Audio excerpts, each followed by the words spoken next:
সামলাবো? এর দায় কি সরকার নেবে? লাইসেন্স বাতিলের পর অনিশ্চয়তায় পড়েছে আদ্দিন হাসপাতালের চিকিৎসা সেবা।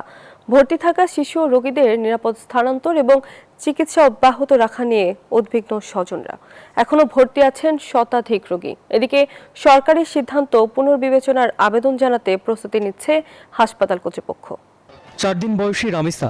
আদ্দিন হাসপাতালে তার জন্ম। যেদিন সে পৃথিবীর আলোয় আসে সেদিনই বাতিল হয় আদ্দিনের লাইসেন্স। ফলে বিপাকে পড়ে নবজাতক রামিসার পরিবার। চিকিৎসা দিছে কিন্তু মনে করেন এই যে গ্যাঞ্জামের কারণে ঠিক কথা আমরা রোগীর মন শান্তি না মনে করেন। আমরা জানি যে আমার এই ছোট যে 4 বছর আগে কিন্তু 2022 সালে আমার মেয়ের আমি এই জায়গাতে চিকিৎসা করেছি। ওই সুবাদে ভালো পাইছি দেখে আমি আবার এই জায়গায় আছি। রামিসার পরিবারের মতো বিপাকে পড়েন হাসপাতালে ভর্তি থাকা আরও অনেক রোগী ও তাদের স্বজনরা। শনিবার পর্যন্ত ভর্তি ছিল 234 জন রোগী। রবিবার সকালেও একাধিক শিশু রোগীকে নিয়ে অভিভাবকদের হাসপাতাল ছাড়তে দেখা যায়। অনেক শিশু ভর্তি আছেন এনআইসিইউতে, সিট পাচ্ছেন না অন্য হাসপাতালেও।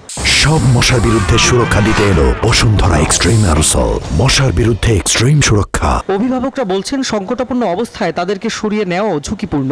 আমি মিরপুরে ফোন দিচ্ছি, এখানেও সিট নাই। তারপরেও ইসলামী ব্যাংকে একটু আগে ফোন দেওয়া হয়েছে, এখন ওনারা বলছে জানাবে, কোনো সিট পাওয়া যাচ্ছে না। মানে যেমন হামিদুর কথা বলে সিট নাই। আমাদের বলছিল 6টা হাসপাতাল করার সরকার সিদ্ধান্ত দিয়েছে 6টা হাসপাতাল, কিন্তু এখন আমরা 3টা 4টার সাথে যোগাযোগ করছি, ওখানে কোনো এনআইসিউ নাই। সুতরাং এনআইসিউ না থাকলে আমরা কোথায় নিব? ঈদের আগের দিন 27 মে আদ্দিন হাসপাতালের 6 নবজাতকের মৃত্যু হয়। তদন্তে উঠে আসে হাসপাতালের অবহেলার কথা। এরপর 11 জুন স্বাস্থ্য অধিদপ্তর হাসপাতালটির লাইসেন্স বাতিলের ঘোষণা দেয়। হাসপাতাল ছাড়তে শুরু করেন রোগী ও তাদের স্বজনরা। ভর্তি হচ্ছেন না নতুন কোনো রোগীও।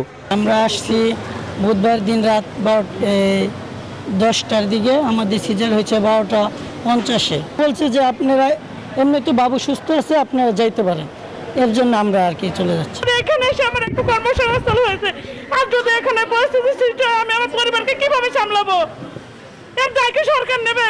স্বাস্থ্য অধিদপ্তর জানিয়েছে 30 দিনের মধ্যে আপিল করতে পারবে আদ্দিন হাসপাতাল। সরকারের সিদ্ধান্ত পুনর্বিবেচনার জন্য আপিল করবে বলে জানিয়েছে হাসপাতাল কর্তৃপক্ষ।